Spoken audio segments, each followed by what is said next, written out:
So what is apocalyptic genre? Or what is apocalyptic literature? First of all, let me ask, when was most apocalyptic literature written? We talked about this Sunday. Old Testament. Okay, we have some in the Old Testament. Times of trial. Times of trial, but when specifically in history? Maybe that's a better way to say it. Impending persecution, such as almost going to exile or going into exile. Right. It is about writing about things in times of crisis, but a time of crisis for the Jews in particular was the intertestamental period, because they went from being under the Persians, and then the Greeks came, and then the Greeks divided up into 4 kings. We have one of those kings who went and desecrated the temple, created a war in Judea. When you think about it, Herod the Great was actually appointed by Antony and Cleopatra. So you can imagine the back and forth that went on just in the establishment of Rome. And so they wrote these books, uninspired men wrote these books with the idea of telling these people, not giving them a specific prophecy of what's going to take place, but reminding them that God is in control and that God is going to overcome in the end. And they would always remind them of a greater purpose than what was going on right at that time. We have some of the expired examples. Shane looked at Daniel and Ezekiel, but we could have looked at Zechariah. Anyone who's read Zechariah, you heard about the 4 horsemen in Zechariah, for example, which seems very similar to what we saw in Revelation. So uninspired books, I've never read them, but in that book I recommended you get long sections of examples from those books that kind of show you the similarity in the literature style between Revelation and, say, 2nd Baruch or 2nd Enoch or the War Scroll or the Apocalypse of Abraham. I have to tell you that until I read this book, I never even heard of 3 of those. So there's quite a bit that was floating around. So we just talked about it. Why is apocalyptic written? Well, it was always written in a time of crisis. It's always when there's intense persecution and trouble afflicting God's people. So, for example, when Antiochus Epiphanes, I think that's right, went and burned a pig on the altar and put Greek gods in the temple, that started a war. That was an intense time for God's people. And usually when people are suffering, they ask, well, why is God allowing good people to suffer? If He's in control, why is this happening to me? And the answer from God in an apocalypse is that I will, but history is a long story which is not over yet. And that there is a bright future coming for the faithful, but it's clear that in order to realize that bright future, you need to hold on and be faithful. And if you go through the book of Revelation, you're going to see that, right? So what would the original readers have expected? Well, the first thing is, it says there's a 2 worldview of life, right? There's what's going on right in front of you, but what's causing that? And what it's saying is that there are events going on in heaven that are causing the events that are happening on earth. So, for example, in Revelation, when Michael goes to war against Satan and his angels, and Satan and his angels lose, where does Satan go? In fact, where does Michael put him? You guys have read this, right? Cast down to the earth. Cast down to the earth. In fact, there are woes pronounced because Satan has been cast down to the earth. And if you go through it and we think about it, what does Satan do? He gathers up the world powers, creates a great beast that he gives his authority to, and then we're off to persecuting the church and Christians. There's always otherworldly characters. Revelation has got the cherubs, right? It's got angels. It's got Jesus talking to John. There's a journey almost always. John's in Patmos, but in chapter 4, he sees a vision in heaven, and what happens? He's lifted up, he's actually commanded, come up here and look at this. There's signs and there's symbols. And we won't get into that because we're going to have a whole bunch of classes on the signs and the symbols. But what they do, they're designed to reveal secrets in an unforgettable way. So I'll ask you, the dragon waiting to devour the child of the woman who's in labor, is that easy to remember? Not hard to forget, is it? The solution to the crisis is proposed or promised in the Apocalypse. God will crush evil and triumph. And there's always a cry for God's help. Wes mentioned it in his prayer, that which we see when the fifth seal is opened up and the saints are under the altar. And they're asking, it paints a picture that we're not comfortable with. Because why are those saints under the altar? They're martyrs. And how long is answered with an answer that we may not be comfortable with? Not until the full number of those who will be martyred are martyred. What we would like to hear is nobody else is going to die. Right? But that's not what it says. It has a survey of human history broken into periods, like we have 3 sets of visions. We have 3.5 years. We have 1,260 days. There's time periods mentioned. And the most important part of the apocalypse is that God wins, not by accident, but God wins every time he goes to battle, and he will do it without fail. Any questions about that? So that brings us to what Apocalyptic does not do. So let me ask you, what do most, and I'm not talking about members of the church now. If I mention to you, you guys might not know him, Hal Lindsey, some of the older ones. Remember him? When did he say that the 1,000-year reign was going to start? 1988, because it would be 40 years after the establishment of Israel. What have we done with Hal Lindsey's prophecy or interpretation? Well, I pretty much don't pay any attention to it. Didn't in the first place, but when we got to 1989, that pretty much ended that. But there are other people today who write very specific prophecies based on Revelation, what's going to happen. But Revelation and Apocalyptic was never intended to be a book full of specific details about when things are going to happen. What it does tell us is some things that I think are very easy for us to understand. Evil will get worse and worse, and then God will absolutely crush it in complete triumph. Now that's a message that's clearly in there, right? Do we know when that's going to happen? No. But we know that it is going to happen. It's also a subset, so it is apocalyptic, but it's also a prophecy. Revelation 1:3 says that it is. But it's a prophetic apocalypse. And what I mean by that is that it looks to the end time. It says there will be a judgment at the end of time when God triumphs, not only over the beast and the false prophet, and if you notice, there is a time frame in Revelation between the defeat of the beast and the false prophet and when Satan and his angels are cast into the lake of fire.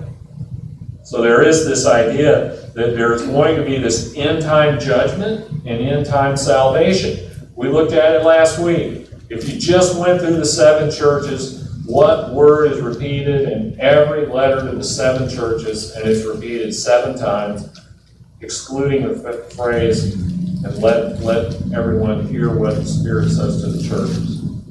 There's one word.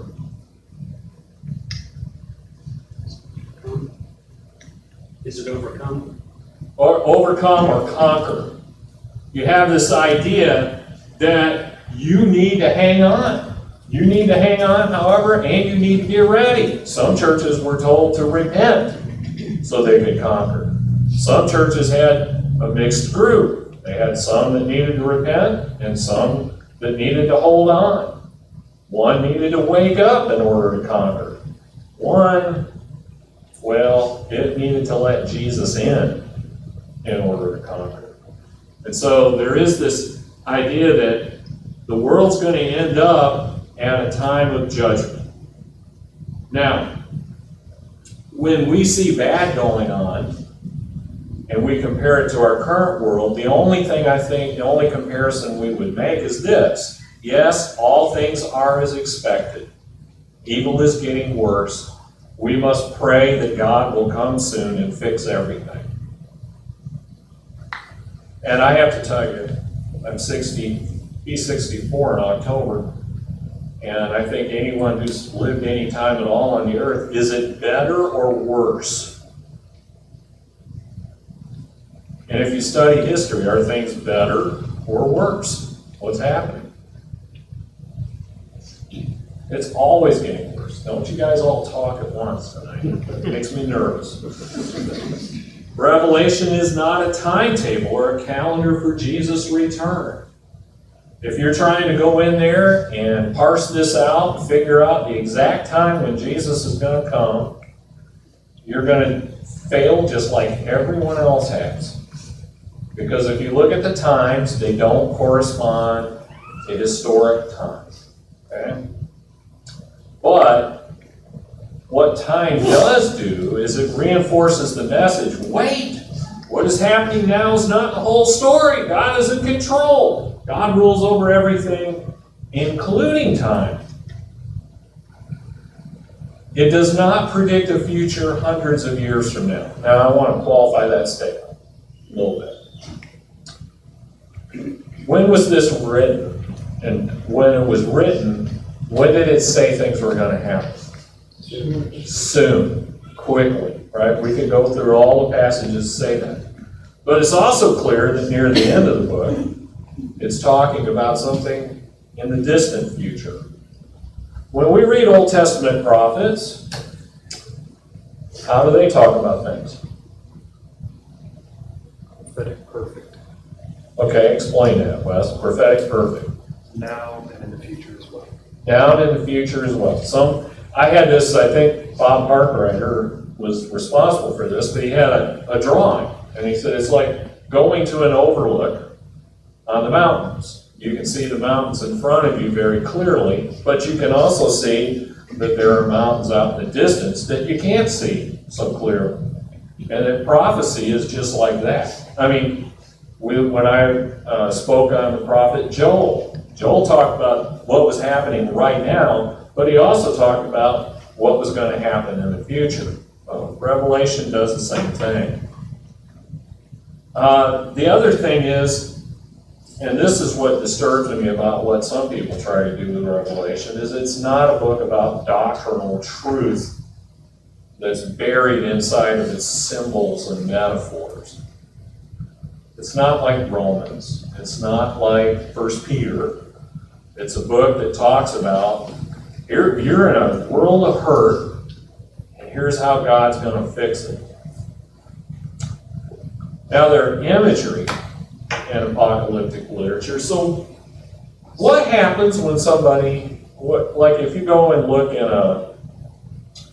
like when Hal Lindsey did his work, what he was doing is he was parsing all these symbols out. You know the locusts that are described with breastplates of gold and faces like lions? Well, those were attack helicopters. What Apocalyptic does not do is not everything in the vision means to mean something. I'll give you a good example. When do we mess up Jesus' parables? How do we mess them up? Turning them into an allegory. Yeah, turn it into an allegory. Try to use everything that Jesus says in the parable to mean something. But quite often, Jesus would say, here's what it means. And the rest of it was just, what? Background? To paint a word picture for us. A lot of what you see in a vision in Revelation are word pictures for you to see a scene. Okay? Here's how some people go crazy, though. There was one preacher who took Revelation 5:11, where it said 10,000 times 10,000. And he said what that means is 100 million will be in heaven. And he's making it very literal. Was it designed to be that way? If you hear 10,000 times 10,000, I think the newer versions all say myriads of myriads. What's the picture that's being painted? So many you can't even really count, right? That is just overwhelming. But what we should do with an image, though, is stand back for a panoramic view. Now, I think last Wednesday night, before the baby came, Shane said that when you look at things in Ezekiel, it's like looking at a giant mural. And the same thing is true here. If you go see Cyclorama, how many people have ever seen the Cyclorama in Atlanta? So is that like an accurate movie or more like a mural in the round? It's a mural in the round. It shows you the Battle of Atlanta, but it's not meant to be something that you look at and you see everything as it exactly happened. That's the same thing with Revelation. So for example, many visions are described in vivid detail. We'll talk about this a little bit more, but there's a situation where in one vision, John sees a temple in heaven. But at the end of the book, he says there is no temple in heaven because God is the temple. Now, the reason that happens in apocalyptic literature is because you're seeing a different picture, a different scene. Okay? Any beasts or animals in Revelation? It's usually full of fantastic beasts and animals. Here's how we ought to look at it. The overall picture matters, but not the details. Here's what we can do when we get buried in the vision. I'm in a flower garden, and I'm looking at a petal on a rose. What am I missing? The flower. You're missing the flower. The rest of the flower. And you're missing the garden. You don't even know where you are. You're just looking at this petal. What picture were you supposed to get? When I went to Europe, one of the things that's really cool over there is all the manors had these huge gardens. And they were laid out with lots of beautiful plants. The first thing you were supposed to be impressed with was the garden. And the walls, and how pretty it was. And you say, wow, this is a really beautiful place. I never really spent much time looking at individual petals, because the whole point of the garden was this peaceful place that had, and that's the same kind of thing with apocalyptic. You need to look at the vision and be impressed. Right? Now, what do we do with things in visions? How do we know what God wants us to understand from it? Well, I'll tell you what. Let's look at chapter 4 of Revelation, and I'll give you an excellent example of how we're supposed to look at the vision. So, starting in verse 1. After this I looked, and behold, a door standing open in heaven.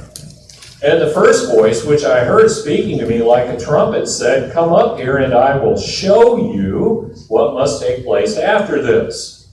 At once I was in the Spirit, and behold, a throne stood in heaven, with one seated on the throne. And he who sat there had the appearance of jasper, carnelian, and around the throne was a rainbow that had the appearance of an emerald.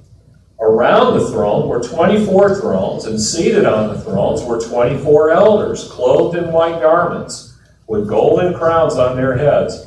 From the throne came flashes of lightning, and rumblings, and peals of thunder. And before the throne were burning the 7 torches of fire, which are the 7 spirits of God.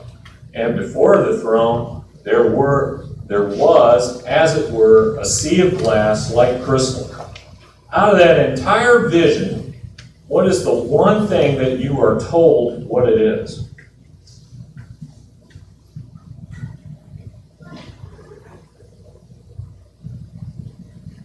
Door standing open.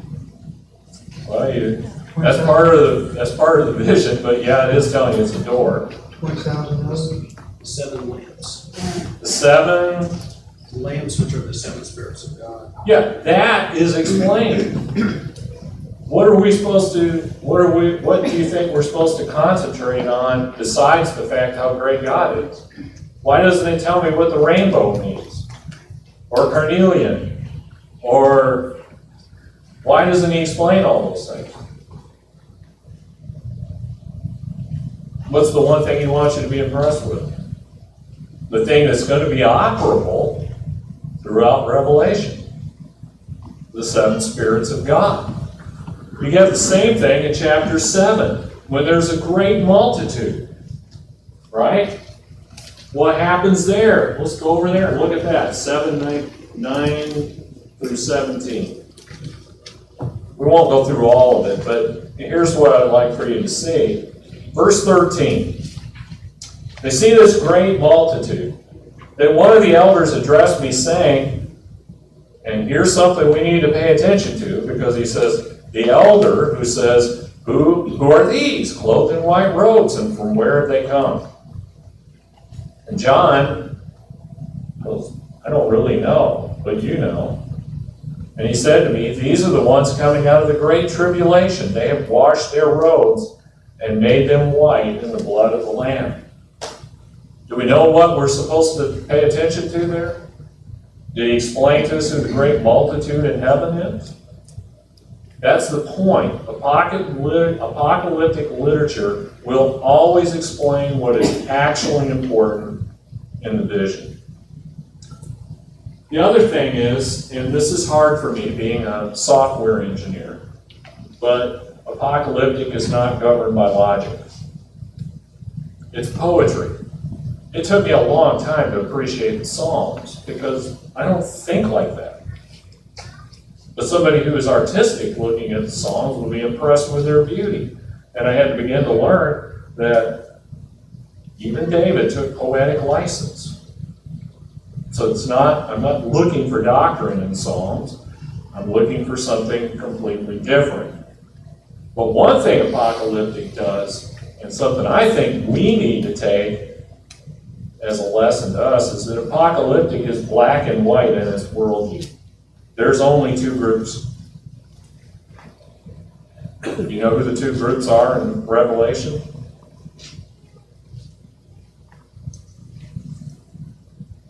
Those who have the mark of the beast and those who have the mark of God. That's right. And by the way, you get the mark of the beast and the mark in your hand, the mark of the beast on your hand or forehead by default if you don't choose to follow God. That's a little bit of a tough lesson, but there's no gray area in Revelation. There's only two groups. But apocalyptic is also a visual genre. And we touched on this a little bit, so I'm not going to spend a lot of time here. But movies have formulas. What's going to happen in a chick flick?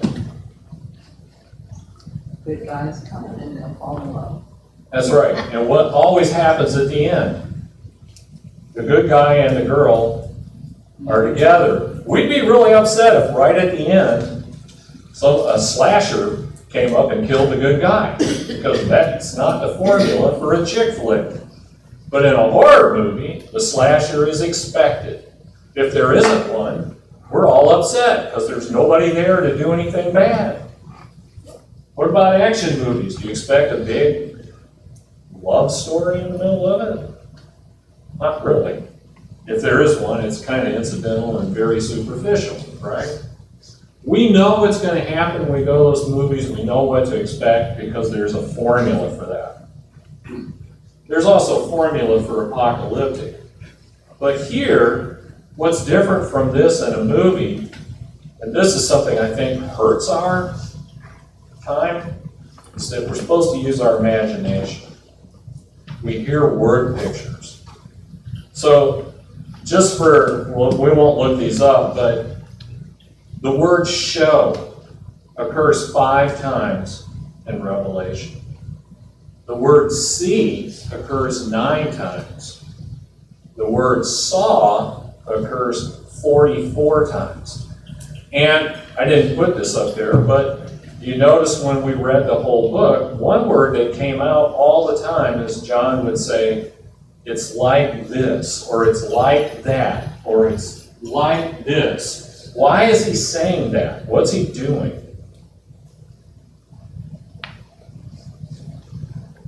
Compared? Not so much, well, he's comparing, but why is he comparing? So we can understand better. Yeah, he's trying to put it in terms that people would know what he's looking at. He's trying to paint word pictures for us of the vision he's looking at. Now, what that can mean is, I don't think he's trying to put the heavenly in earthly terms. Does that make sense? So we have to use our brain. You know, when the Harry Potter movies came out, I had listened to all the Harry Potter books read by someone because I wanted to know what my kids are all excited about and what are they reading, and I could talk to them about it. Then the movies came out, and I was extremely disappointed in the movies because I had heard this man read these stories all the way through, and I had pictures in my head of what it would look like. And then it didn't look like that in the movies. I think sometimes when people say, I would like a visual representation of what I'm seeing in Revelation, maybe that's not good. Maybe we're all supposed to have a picture in there that keeps us impressed with what's going on. So we said there are rules for movies. There can be rules for apocalyptic visions as well.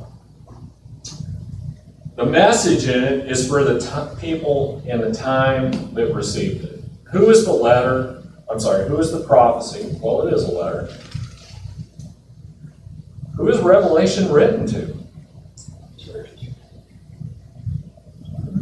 Correct, the church. 7 churches of Asia. Now, we're going to touch on this a little bit later, but if you think about that, it was also a circular letter, right? So it was written, and it was specifically to be read among those 7 churches, and I don't know how happy I would have been if I had been in Sardis to know that the others were going to read about me, especially with what Jesus had to say. But each one of those 7 letters is an introduction to the book, to the apocalypse that's coming. But it's written about the situation they're in and how that's going to be resolved over time. Now, one way you can look at it, and this has been traditionally said, Revelation offers help and comfort to its first century readers. It does and it doesn't. It's also a warning. Because if you're the church in Ephesus, and Jesus says, I have this against you, that you have left your first love. And I'm calling on you to repent. And the only way that you're going to conquer and overcome and inherit eternal life is to repent. Is that a warning or comfort? But if you're the church in Smyrna, where you're about to undergo persecution for 10 days, be thou faithful unto death, and I will give you the crown of life to him who overcomes. He will escape the second death. Would that be comforting? No. It's not designed for an autopsy. Now, we've kind of gone over this a lot, but when you think about a movie, what is the meaning behind Star Wars?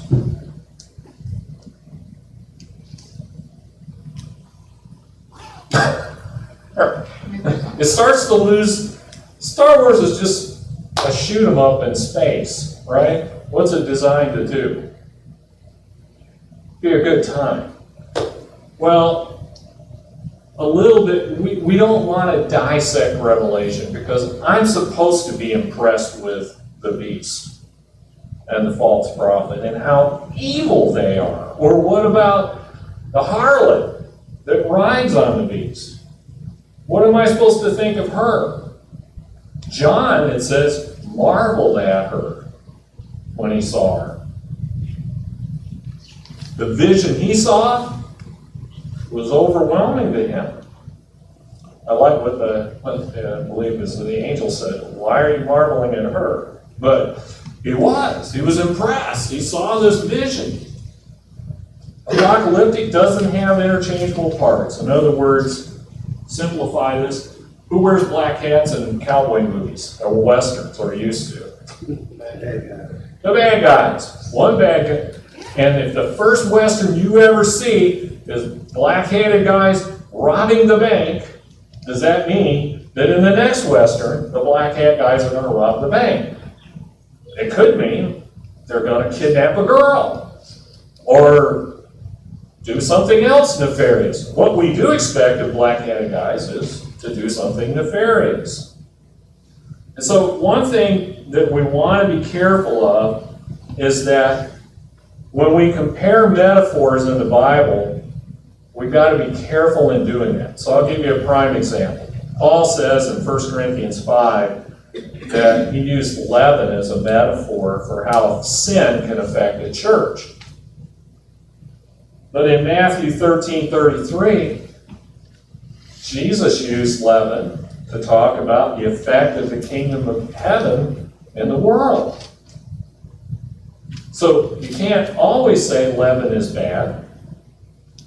You also can't say leaven is always good. But the metaphor was used for how it works, right? Each apocalyptic vision must be allowed to stand on its own. So we mentioned this already, the use of the temple, the tabernacle, and Revelation. Did you know the temple and the tabernacle are both mentioned? And yet, when you get to heaven, there's no temple, because God is the temple. And Revelation should be watched in one sitting. One thing that I heard from people after we read through Revelation in 2 classes is that was really good to read it that way, because I hadn't heard it. Well, if you think about it, at least in ESV it says that it should be read aloud. Why do you think it should be read aloud? Because it's painting pictures. There's a whole story. Revelation from start to finish is a story. And that's how we should view it. So how can we understand Revelation as we go through it? And I'm really going to be trying to use some of these ideas as we go through it. The first thing is, let less be more. It was not written to contain carefully finessed doctrines of the end time. And it was not written in a secret code, waiting thousands of years until someone found the magic decoder ring and necessary so that today's readers can understand it. It wasn't written to give esoteric forecasts of distant world events that no first century reader would ever care about. You think that if I were in Ephesus, I would be comforted to know that God is going to overcome the Nazis or defeat Red China? That was not what their problem was. So trying to force Revelation to do more than apocalyptic literature is meant to do can only lead to an interpretive disaster. So while we're reading this, and studying, I want to keep the main thing the main thing. So there are some things to think about. Who's in control? God. And what is he giving this revelation for? Comfort Christians being persecuted. Well, to encourage them, right, during this persecution, to persevere and remain faithful. Because what he's telling them is, you can't see the end from where we are right now, but I'm telling you that I'm going to bring justice for you. I'm going to judge the beast and the false prophet and the harlot, and I'm going to defeat them, and I'm going to bring them and everyone to judgment. I think, Michael, I think it was, wrote to me and said he had not noticed, but when we read the whole book and we got to Revelation 21, verse 8, the first sin that was mentioned that would keep someone out of heaven was being a coward. I don't think that means didn't want to get in a fight. I think it was did not stand up for Jesus in the midst of that persecution. Then the other thing to remember is that God is sovereign, so be faithful. Not to be trite, but here's the message of Revelation. Jesus and the devil got in a fight, and who won? Jesus. So if you got the message that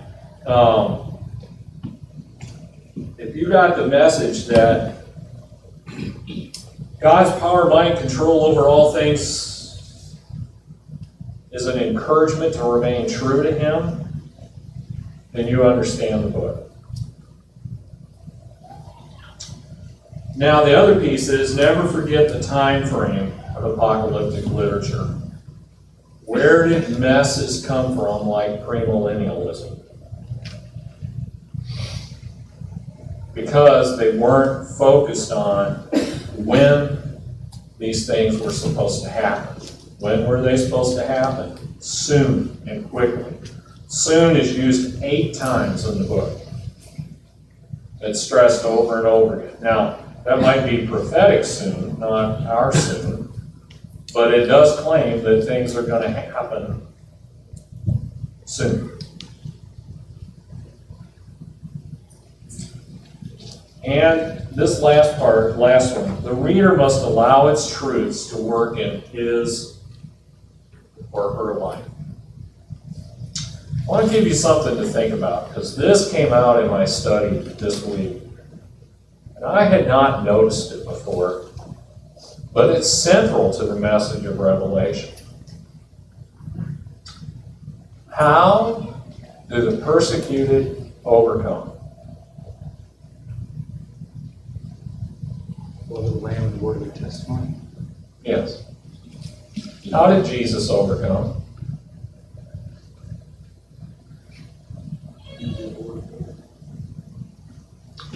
God's testimony, His death, and His blood. He gained victory over sin, victory over death through the resurrection. Why do we believe Jesus' testimony? Because he was raised. Pardon me? Because he was raised. Because He was raised and went to His death. Why do we believe the apostles' testimony? Killed him. Yeah, who denied Him after His resurrection? Not a one. One of the messages of Revelation is, do you know how we're going to convert people in the first century? Why did Christianity win? I mean, if you really think about it, the Roman Empire did about everything it could to stamp it out. When a Christian was put to death, was that a private ceremony or a public ceremony? All you got to do is go back and read history and the church fathers, and one of the things that impressed the Romans was these people were willing to die for what they believed because they believed they were going to heaven. They believed there would be another life. And when people saw that happen time after time after time after time, it started to win hearts. So when the book says that you will overcome by the testimony of Jesus and by the blood of the Lamb, and it says things like, they did not love their life even unto death, what is it saying? And does that shed any light on what Jesus said about bearing his cross and following him? We like to spiritualize that, and it does have a spiritual application, but does it also have a real world application? In the fact of that what Revelation is trying to do is stress to us, make that decision that you will die for the testimony of Jesus so that you can overcome by the blood of the Lamb. Is that something we can use in our lives? All right. So, Sunday we'll talk about some of what some people think Revelation means. What I would like for you to do is an exercise that you're going to do several times through this class. Go back through the entire book and write down, get yourself a little notebook and write down how many repeated sentences you can find or phrases. And see if you see anything in those repeated sentences and phrases. Thank you.